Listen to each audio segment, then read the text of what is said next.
नमस्कार, मी हेमा स्वागत करते तुमचं मराठी अन्नपूर्णामध्ये।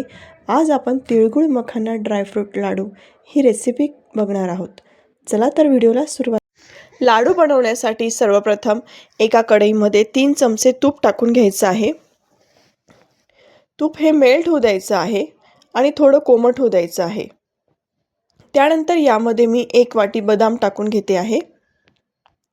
बदाम हे 2 ते 3 सेकंद भाजून घ्यायचे आहेत। त्यानंतर यामध्ये लगेचच अर्धी वाटी काजू टाकून घ्यायचे आहे। काजू सुद्धा छान असे भाजून घ्यायचे आहेत। लगेच यामध्ये पाव वाटी मी अक्रोड टाकते आहे। आता हे सर्व साहित्य आपण 5 मिनिटं भाजून घ्यायचे आहे। इथे मी 5 मिनिटं सर्व साहित्य भाजून घेतलं आहे। आता आपण हे एका कढईमध्ये थंड करण्यासाठी ठेवून देऊ। त्यानंतर परत पुन्हा एका कढईत 1 चमचा तूप टाकून घ्यायचे। आता तूप इथे मेल्ट झालं की यामध्ये लगेच मी 3 वाटी मखाने हे थोडे थोडे करून भाजून घेते आहे। आता मखाने भाजताना पण थोडे थोडे करून भाजले तर ते व्यवस्थित भाजून होतात। छान असे क्रंची होईपर्यंत मखाने भाजून घ्यायचे आहे। हे बघा, इथे मी क्रंची होईपर्यंत मखाने भाजून घेतले आहेत। मला 5 ते 10 मिनिटं लागले मखाने भाजायला। आता यामध्ये मी अर्धी वाटी तीळ भाजून घेते आहे। तीळ ही कोरडीच भाजायची आहे। तीळ सुद्धा 5-7 मिनिटं भाजून घेते आहे। तीळ तडतड उडायला लागली की ही लगेच आपण थंड करायला ठेवून द्यायची आहे। तीळ सुद्धा मी इथे व्यवस्थित भाजून घेतली आहे। त्यानंतर मी 2 चमचे खसखस भाजून घेते आहे। खसखस सुद्धा ही खूप पौष्टिक असते आपल्या शरीरासाठी। खसखस मी एका वाटीत काढून घेते। आता आपण डिंक तळून घ्यायचं आहे। तर आता साधारणपणे डिंक तळताना थोडंसं 2-3 चमचे तूप घाला आणि थोडा थोडा करून डिंक तळून घ्या। मी अर्धी वाटी इथे डिंकाचा वापर करते आहे।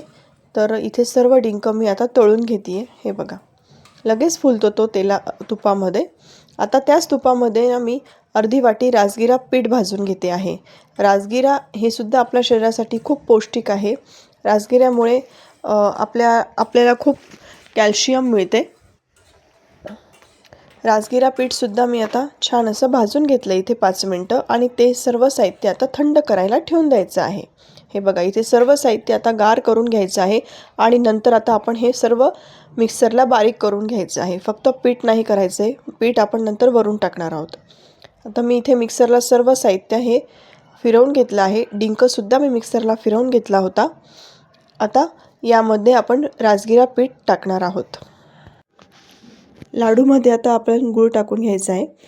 त्यासाठी आता गूळ टाकताना इथे मी गूळ विरघळून घ्यायचा आहे आपल्याला तुपामध्ये। तर त्यासाठी 4 चमचे तूप गरम करून घेतलं आहे। इथे साजूक तुपाचाच वापर करायचा आहे। त्यानंतर 4 चमचे तुपामध्ये 2 वाटी गूळ हा बारीक कापून मेल्ट करून घ्यायचा आहे। तुपामध्ये गूळ हा व्यवस्थित विरघळला गेला पाहिजे। त्यासाठी गॅसची फ्लेम तुम्ही लो टू मीडियम वर हा गूळ तुपामध्ये विरघळून घ्या। आपल्याला पाक करायचा नाही आहे। अगदी मेल्ट झाला तुपामध्ये की लगेचच आपण हा सर्व गूळ लाडूमध्ये ओतून घेणार आहोत। हे बघा, अशा पद्धतीने सतत तुम्ही हे ढवळत राहायचं आहे। गूळ इथे व्यवस्थित मेल्ट झालेला आहे। आता आपण हे गूळ लाडूच्या मिश्रणामध्ये टाकून घ्यायचं आहे। आता ह्या सर्व साहित्यामध्ये 2 वाटी गुळाचं प्रमाण हे अगदी परफेक्ट आहे। तुम्हाला जर लाडू कमी गोड हवे असतील तर तुम्ही 1.5 वाटी गुळाचा वापर करा। त्यानंतर एका चमच्याच्या साहाय्याने सर्व गूळ हा मिश्रणामध्ये मिक्स करून घ्यायचा आहे, म्हणजे हाताला चटके बसणार नाही। चमच्याच्या साहाय्याने मी मिक्स करून झाल्यानंतर हाताने आता सर्व एकजीव करायचं आहे।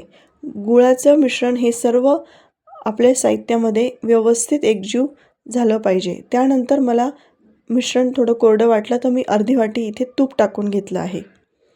आता सर्व साहित्य एकजीव करून घेतलं आहे आणि व्यवस्थित अशा पद्धतीने गुळाचे काही खडे असतील तर ते मोडून घ्यायचे आहेत। हे बघा, अशा पद्धतीने सर्व मिक्स करून घ्यायचं आहे। त्यानंतर यामध्ये मी अर्धा चमचा सुंठपूड टाकली होती आणि अर्धा चमचा जायफळ पूडसुद्धा टाकली होती. आता आपण लाडू वळून घेऊया. हे बघा, अशा पद्धतीने आता आपले सर्व लाडूचं मिश्रण तयार आहे आणि आता आपण लाडू वळून घ्यायचे आहेत. तुम्हाला हव्या त्या साईजमध्ये तुम्ही छोटे मोठे असे लाडू तुम्ही वळून घ्या.